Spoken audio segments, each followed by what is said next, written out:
एक वो लड़का जो पूरे मध्य प्रदेश के 4-5 जिलों में बिल्कुल विद्यार्थी मोर्चा का काम संभालता, वो लड़का जिले में ही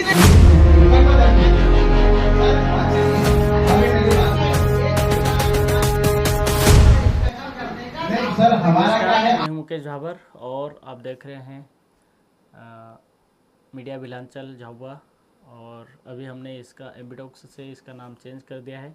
और आज हमारे बीच में ख़ास मेहमान है दिनेश जी माल, जो बिल प्रदेश विद्यार्थी मोर्चा के प्रदेश संयोजक है मध्य प्रदेश से। तो सर स्वागत है हमारे यूट्यूब प्लेटफॉर्म पे। तो आज हम इनसे बात करने के लिए आए थे कि जो अभी चल रहा है कि कॉलेज छात्र संघ चुनाव अभी होने जा रहे हैं, क्योंकि काफ़ी समय हो गया था, 17-18 से चुनाव बंद हो गए थे। लेकिन इस बार बताया जा रहा है कि मध्य प्रदेश में कॉलेज चुनाव होने वाले हैं। तो इस बीच में दिनेश जी माल छात्र लीडरशिप करते हैं, तो हम इनसे मिलने के लिए बात करेंगे। दिनेश जी, अभी कॉलेज के जो छात्र संघ चुनाव होने वाले हैं जी, उसमें भिल प्रदेश विद्यार्थी मोर्चा की किस तरीके से भूमिका रहेगी? क्या पूरे मध्य प्रदेश में कॉलेज छात्र संघ चुनाव में अपने कैंडिडेट उतारे? बिल्कुल। आप देख सकते हो कि अभी हाईकोर्ट ने राज्य सरकार को आदेशित किया है कि 2017 से लेकर अभी तक मध्य प्रदेश में छात्र संघ कॉलेज चुनाव को लेकर लगातार हर एक स्टूडेंट यूनियन जो अलग अलग प्रकार से होता है, भिल प्रदेश विद्यार्थी मोर्चा होता है, एनएसयूआई होता है, एबीपी आता है, लगातार प्रोटेस्ट है और इसको लेकर छात्र संघ कॉलेज चुनाव करवाने को लेकर मांग कर रहे थे। तो अभी हाल ही में हाईकोर्ट ने आदेश किया है सरकार को कि आपको जल्द से जल्द छात्र संघ कॉलेज चुनाव करवाने चाहिए। तो हम लोग पूरे मध्य प्रदेश के हर एक जिलों में भिल प्रदेश विद्यार्थी मोर्चा के पैनल उतारेंगे, सभी कॉलेजों में, सभी तहसील ब्लॉकों में, जहाँ जहाँ भी कॉलेज बने हुए हैं। हम लोग भिल प्रदेश विद्यार्थी मोर्चा, जो मैं वर्तमान में भिल प्रदेश विद्यार्थी मोर्चा का मैं प्रदेश संयोजक हूँ, और हमारी ये जिम्मेदारी है कि छात्रों की आवाज़ को, छात्रों की समस्याओं को मजबूती से, प्रमुखता से हम लोग मुख्य पटल पर लाएं और उनकी समस्याओं को हम लोग उनका समाधान करवाएं।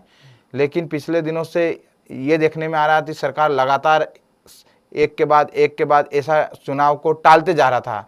कहीं छुट्टियों का बहाना है, या कहीं पुलिस प्रशासन लॉ एंड ऑर्डर का बल कम पड़ रहा है, या कहीं अपराध, जब भी इलेक्शन होता छात्र यूनियन के तो मतलब झगड़े होते, विवाद होते, तो इसी को लेकर सरकार बहाने बना रही थी। लेकिन हाल ही में सरकार को मजबूर होकर अपने हाईकोर्ट की बातों को माना और अभी स्टार्टिंग सितंबर महीने में छात्र संघ कॉलेज चुनाव के लिए आह्वान हुआ है। तो हम लोग पूरे मध्य प्रदेश में हमारा छात्र वीक के रूप में हम लोग पैनल उतारेंगे और पूरी मजबूती से लड़ेंगे, क्योंकि हम लोग पहले भी आदिवासी छात्र संगठन के मार्फत हम लोगों ने लीडरशिप करी थी पूरे मध्य प्रदेश में, और पूरी मजबूती से हम लोग लड़े थे। आप देख सकते हो रतलाम में जो छात्र संघ कॉलेज चुनाव हुए थे 2017 में, तो उस समय हम लोगों ने एबीपी और एनएसयूआई को मात देकर हमारे आदिवासी छात्र संगठन के नेतृत्व हम लोगों ने पूरे मध्य प्रदेश में अलग ही डंडा और झंडा गाड़ा था कि सारे हम लोगों ने जो पैनल खड़े करे थे उन सारे पैनल को निर्विरोध हम लोगों ने जिताए थे। तो उसी प्रकार से हम लोग पुनः इस आने वाले छात्र संघ कॉलेज चुनाव में हमारे भिल प्रदेश विद्यार्थी मोर्चा के जितने भी स्टूडेंट हैं, हम उनको पूरी मजबूती से कॉलेज छात्र संघ कॉलेज चुनाव में उनको पैनल के रूप में हम खड़ा करेंगे और इसको जीतेंगे। ठीक है। तो आप पूरे मध्य प्रदेश में बीपीएम के प्रदेश संयोजक है, लीडरशिप करते हैं, आप छात्रों की आवाज़ को उठाते हैं। तो एक स्टूडेंट लीडर होने के नाते क्या क्या समस्याएं देखने को मिलती है? देख सकते हो अभी रतलाम ग्रामीण निवेश क्षेत्रों को लेकर लगातार 1 महीने से गर्मी के समय में हमारा रतलाम ग्रामीण के लोग, 5 पंचायत के लोग इस निवेश प्रोजेक्ट को लेकर लगातार विरोध कर रहे थे, और वो विरोध संवैधानिक तरीके से कानूनी तरीके से और लोकतांत्रिक, संवैधानिक और शांतिप्रिय तरीके से हमारे लोग धरने पे बैठे हुए थे 1 महीने से लगातार। उसको लेकर हमारे लोग सरकार से ये मांग कर रहे थे, तो जो निवेश में जो जमीन अधिग्रहण हो रही है, हमारे लोगों की जो पारंपरिक जो जमीन है, जिसके ऊपर अपना जीवन निर्वहन कर रहे हैं, ऐसी जमीनें के ऊपर बुलडोजर चला के हमारी जमीनें आप लोग छीन लोगे, हमारे पशु चारा की जो भूमि वो भी हमारे साथ चली जाएगी, तो हमारा निर्वहन का एक जो मात्र साधन बचा हुआ भूमि है वो भी हमसे छीन जाएगी। उसको लेकर वो लोग मतलब आंदोलन कर रहे थे, शांतिप्रिय तरीके से धरने बैठे हुए थे, लेकिन फिर भी हम लोगों ने अल्टीमेटम देके इस धरने को समाप्त कर दिया था। लेकिन सरकार ने पुलिस के माध्यम से और अन्य डिपार्टमेंट के अधिकारियों के साथ मिलकर एक मिली भगत से सोची समझी साजिश के तहत उन्होंने एक बलपूर्वक हमारे लोगों के ऊपर झूठे मुकदमे दर्ज करवाए। जब आप देख सकते हो कि ये एक जो घटना हुई थी 12 जून 2026 की जो घटना है, मेरे हाथ में एक एफआईआर कॉपी है। इसमें हमारे 17-18 युवाओं के ऊपर मामला पुलिस ने बनाया है, एफआईआर दर्ज करी है। बहुत ही गंभीर धारा है इसमें, 10 साल की जो सजा का पनिशमेंट है इसमें। तो ऐसी धारा है उसमें। मेरा देखे जाए तो मैं उस घटनाक्रम में, उस विवाद में, पत्थरबाजी में हम लोग कहीं से कहीं नहीं थे। उस दिन में मेरे स्वास्थ्य, मेरा 2026 वाली जो 12 जून को जो घटनाक्रम हुआ था उससे पहले से ही मेरा स्वास्थ्य लगातार बिगड़ रहा था, टाइफाइड वगैरह और भी मेरे को समस्या थी। उसको लेकर मैं हॉस्पिटल में भर्ती था, मेरा इलाज चला, कई समय में भर्ती भी रहा उसमें, और उसकी मेडिकल रिपोर्ट भी, ये भर्ती पर्चा है मैं। और उसके साथ में मेरा एक सिविल हॉस्पिटल में मैं भर्ती हुआ था उस समय। तो ये 16 और अपने 13 से लेकर 16 जून तक भी मैं एडमिट रहा था। और ऐसी बीमारी की हालत में परिवारों के साथ में मैं एक रजिस्ट्री ऑफिस में भी गया था, उसका भी ईमेल वगैरह जो मेल आता है तो वो भी हमारे साथ में, वो कागज़ पूरे हैं यहाँ पे। तो पुलिस ने, हम लोग मौजूद भी नहीं थे, लेकिन एक सोचे समझे साजिश के तहत हमारे ऊपर एक झूठे मुकदमे बना दिए गए। तो लगातार हम जैसे युवा हॉस्पिटल में हम जब भर्ती थे, उसके बाद भी हमारे ऊपर एक के बाद एक झूठे मुकदमे दर्ज करना, कहीं ना कहीं ये एक गैर संवैधानिक कार्रवाई है जो आदिवासी युवा और आदिवासी समाज और जल जंगल जमीन को लेकर जो युवा, हम जैसे युवा लगातार जो असंवैधानिक और जो आदिवासियों के जो शोषण उत्पीड़न की जो घटनाएं हो रही उनको विरोध करते हैं लोकतांत्रिक तरीके से। तो हमारे ऊपर ऐसे झूठे मुकदमे लगातार दर्ज किए जा रहे हैं। और कई सारे युवा, हमारे अभी परवीन गरवाल हैं, वो लड़का शामिल भी नहीं था घटनाक्रम पे, वो कहीं किसी तोल कांटे के यहाँ काम कर रहा था। उस लड़के को उठा के उसके ऊपर मुकदमा दर्ज करके उसको जेल भेज दिया। एक हमारे भूरालाल मेड़ा करके है, अपने एक और साथी है, उसमें नरेंद्र मुनिया है। लड़कों ने पत्थरबाजी भी नहीं करी, ऐसे युवाओं को पुलिस ने उठा के उनको जेल के अंदर डाला है। लड़के 2-2 महीने तक जेल में अंडर ट्रायल में वो रहे हैं। अभी परवीन की जमानत हुई उसमें। तो एक के बाद एक हमारे ऊपर झूठे मुकदमे दर्ज किए जा रहे हैं। और कुछ समय पहले हमारे भारत आदिवासी पार्टी के पदाधिकारी लोगों ने जो प्रोटेस्ट किया था किसानों की समस्याओं को लेकर, खाद बीज की समस्याओं को लेकर, बीज की समस्याओं को लेकर, तो उस समय भी लोकतांत्रिक तरीके से हम लोगों ने जो आवाज़ उठाई थी किसानों की समस्याओं को लेकर, क्षेत्र के जिले के तमाम प्रकार के लोगों की समस्याओं को लेकर, तो उस समय भी हमारे ऊपर चक्का जाम, रोड जाम जैसी धाराओं में प्रकरण दर्ज करा है। तो कहीं ना कहीं लगातार हमारे युवाओं की आवाज़ को और समाज की आवाज़ को हम लोग मांग कर रहे हैं, उनकी समस्याओं को लेकर बात करते हैं, तो हमारे ऊपर एक के बाद एक झूठा मुकदमा दर्ज किया जा रहा है। और एक लीडरशिप होने के नाते किस तरीके की जो एक छात्रों को जो समस्या आती है उनके लिए, उनके अधिकारों के लिए लड़ना कितना आप गंभीरता से देखते हैं? देखिए, आपने पूछा है कि स्टूडेंट के मुद्दे पे आप लोग कितनी गंभीरता के साथ में उनकी समस्याओं को उठा रहे हैं। तो ये सिर्फ मैं व्यक्तिगत रूप से ना उठा रहा हूँ, पूरे हमारा समाज के जितने भी स्टूडेंट लीडर है, वरिष्ठ हमारे साथी लोग हैं, उन सबके हम लोग मार्गदर्शन में रह के काम करते हैं। और हम जिस प्रकार से स्टूडेंट की समस्याओं को लेकर लगातार पूरे मध्य प्रदेश के छात्रों की आवाज़ को प्रमुखता से उठा रहे हैं, चाहे वो समाज की समस्या हो, चाहे छात्रों की समस्या हो, चाहे किसानों की समस्या हो, और चाहे समाज के साथ में जल जंगल जमीन को लेकर कोई कुटाराघात होता है, कोई उत्पीड़न होता है, उनके अधिकारों का, उनके मौलिक अधिकारों का हनन होता है, तो हम लोग हमारी सामाजिक जिम्मेदारी होने के नाते हम लोग पूरी इसको लेकर एक जिम्मेदारी के तौर पे हम लोग लड़ते हैं। उसको लेकर हम लोग पिछले दिनों से हम लोग लगातार समाज के साथ में रह के समाज की समस्याओं को हम लोग जिम्मेदार लोगों से समाधान करवाने के लिए हम लोग बात रखते हैं। तो उसको देखते हुए हमारे ऊपर लगातार एक के बाद एक झूठे मुकदमे दर्ज किए जा रहे हैं, जो एक राजनीतिक सोची समझी साजिश के तहत पुलिस के माध्यम से हम जैसे युवाओं की आवाज़ को और हजारों युवाओं की आवाज़ को दबाने के लिए मध्य प्रदेश और रतलाम जिले के अंदर हम जैसे युवाओं के ऊपर फर्जी मुकदमे दर्ज करके, तो मैं बता रहा हूँ, विधायक साहब और डॉक्टर के मध्य जो विवाद हुआ था, उस समय में जावरा कोर्ट के मसले को लेकर मैं जावरा में था। मेरा मुकदमा स्टेशन थाने में हुआ। अभी हाल ही में सर 2 मिनट में उनको जेल में डालने का जो प्रयास किया जा रहा है, तो मेरे पास में कुछ एफआईआर रिकॉर्ड भी है। तो हम बात करेंगे कि 2017 छात्र संघ कॉलेज चुनाव हुए थे, उसके बाद हम लोगों ने जो पैनल उतारे थे, हम लोग जीते थे, उसमें सारे हमारे कैंडिडेट निर्विरोध हम लोगों ने जिताए थे। तो उसी प्रकार से हम लोग लगातार स्टूडेंट के मुद्दे को हम लोग उठा रहे हैं। तो 2024 में जो सैलाना विधायक कमलेश्वर डोडियार हैं और हम और भी लोग साथी लोग हैं जो लगातार समाज के मुद्दे और समस्याओं को लेकर उठाते हैं। तो एक विवाद हुआ था, चंद्र प्रकाश राठौड़ जो सिविल हॉस्पिटल रतलाम में डॉक्टर पदस्थ है, सरकारी डॉक्टर, और विधायक जी के बीच में जो विवाद हुआ था, तो मैं उस घटना और उस विवाद के सिलसिले में ना उसकी घटनाक्रम में मैं कहीं से कहीं तक मेरी उपस्थिति नहीं थी। मेरी गैर मौजूदगी में मैं न्यायालय के काम को लेकर मैं जावरा में था, लेकिन पुलिस ने एक सोची समझी साजिश और षड्यंत्र पूर्वक झूठी शिकायत के मार्फत पुलिस ने मेरे ऊपर नामजद करके उन्होंने गंभीर धाराओं में प्रकरण दर्ज किया, जिसकी एफआईआर की कॉपी मेरे सामने है। मैं आपको बता रहा हूं कि इसमें डॉक्टर प्रोटेक्शन एक्ट 132 जो भारतीय न्याय संहिता है, ऐसे कई सारे उन्होंने धारा हमारे ऊपर लगाई, जबकि मैं घटनास्थल पे मौजूद भी नहीं था। मैं न्यायालय के काम को लेकर जावरा कोर्ट में गया था। तो ऐसे कई सारे हमारे ऊपर लगातार एक के बाद एक मुकदमे दर्ज हो रहे हैं। आप मतलब कहना चाहते हैं कि जो घटना हुई थी, जो घटना ये शायद रतलाम जिला चिकित्सालय में होता है जी, तो इसमें आप लोग शामिल नहीं थे? जी, हम लोग वहाँ शामिल नहीं थे।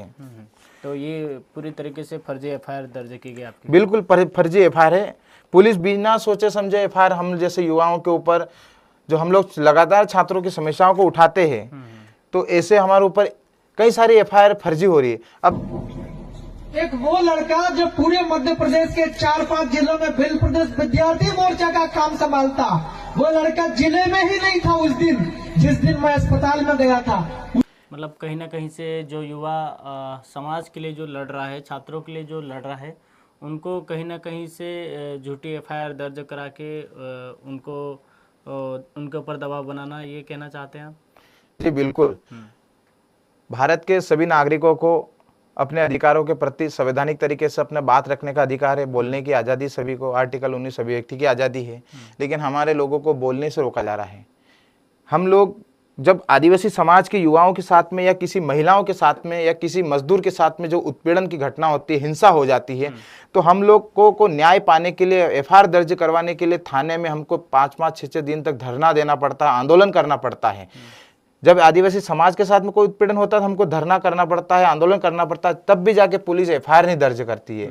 लेकिन हम जैसे युवा जो समाज की समस्याओं को लेकर जब काम करते हैं, वास्तविक मुद्दे पे बात करते हैं समाज के लिए, तो बिना सोचे समझे, बिना साक्ष्य एविडेंस, बिना जांच किए पुलिस एफआईआर दर्ज बना देती है।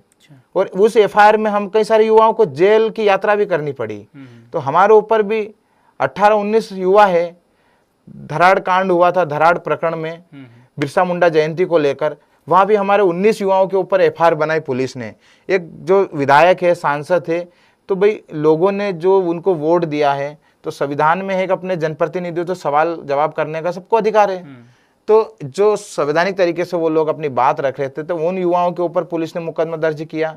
ये पुलिस को आगे करके जो षड्यंत्रकारी राजनीतिक जो लोग हैं, सरकार में बैठे लोग हैं, जो आदिवासियों का प्रतिनिधित्व नहीं चाहते, आदिवासियों के अधिकारों का खुलेआम उल्लंघन कर रहे हैं, उनके जल जंगल जमीन को लूटने का काम कर रहे हैं, ऐसे युवा शासन और प्रशासन में बैठकर नीतियां बनाते हैं और वो हमारे लोगों के खिलाफ उत्पीड़न, अत्याचार की घटनाएं लगातार वो कर रहे हैं।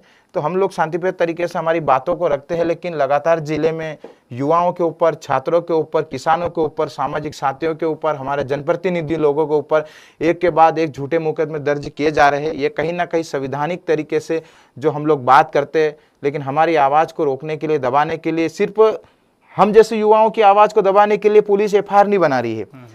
उन तमाम युवाओं की, हजारों छात्रों की जो समस्या है, पीड़ा है, दर्द है, कोई छात्रवृत्ति को लेकर परेशान हो रहा है, किसी युवाओं के साथ में कोई घटना हो जाती है, किसी किसान के साथ कोई घटना हो जाती है, किसी छात्रा के साथ कोई गलत काम हो जाता है, तो ऐसे जब हम लोग विरोध करते हैं, उसको संवैधानिक तरीके से हम लोग मांग करते हैं, तो पुलिस क्या होती है कि पुलिस को एक मोहरा बना के जो लोग बैठे हुए सत्ता में हैं, जो आदिवासी हितैषी नहीं है, ऐसे लोग हमारे युवाओं के ऊपर फर्जी मुकदमे दर्ज करके गंभीर धाराओं में उनको जेल में अंदर डालने का प्रयास कर रहे हैं।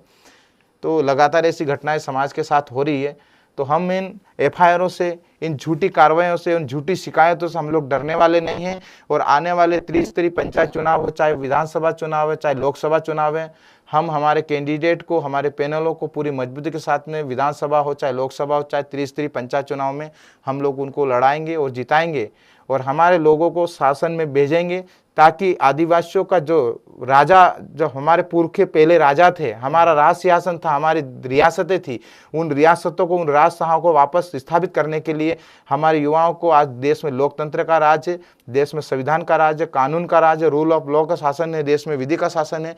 तो इस विधि के शासन में लोकतांत्रिक तरीके से हमारे लोगों को जिता के हम लोग विधानसभा और लोकसभा में भेजेंगे। और आने वाले त्रिस्तरीय पंचायत चुनाव के साथ में फिर अभी छात्र संघ कॉलेज चुनाव है सितंबर माह में, तो भिल प्रदेश विद्यार्थी मोर्चा के मार्फत हम लोग पूरे मध्य प्रदेश के सभी ब्लॉक और जिलों में हम लोग हमारे छात्र कैंडिडेट को हम लोग खड़े करेंगे और उसको सामाजिक लोग, छात्र लोग, सारे लोग हम लोग मिलकर तन मन धन से हम लोग काम करेंगे और पूरी ईमानदारी के साथ में। और हमारे कैंडिडेट को हम लोग रतलाम जिला जो लीड कॉलेज है, आर्ट एंड साइंस कॉलेज है, ऐसी बड़ी बड़ी यूनिवर्सिटी कॉलेजों में हम लोग उनको खड़े करेंगे और जिताएंगे और आदिवासियों का एक स्वतंत्र लीडरशिप खड़ा करेंगे, प्रतिनिधित्व खड़ा करेंगे, ताकि हमारे छात्रों की समस्याओं को लेकर वो प्रमुखता से टेबल पे बैठकर उनका समाधान करवा पाए। इस प्रकार से हम लोग लगातार काम करेंगे और इन झूठी एफआईआर और झूठी जेल वाली बहस हम लोग डरने वाले नहीं है। चाहे पुलिस के माध्यम से सरकार किसी प्रकार की धारा लगाए, कल से हमारे ऊपर, मैं तमाम सामाजिक युवाओं से, तमाम उन समाज के लोगों से, समाज के सभी विभिन्न संगठनों से, बुद्धिजीवी लोगों से मैं पुनः आप लोगों से इस बात से बताना चाह रहा हूं कि आज हमारे ऊपर झूठे झूठे मुकदमे दर्ज करके कम से कम 4-4, 5-5 एफआईआर हमारे ऊपर झूठे मुकदमे दर्ज किए जा रहे हैं।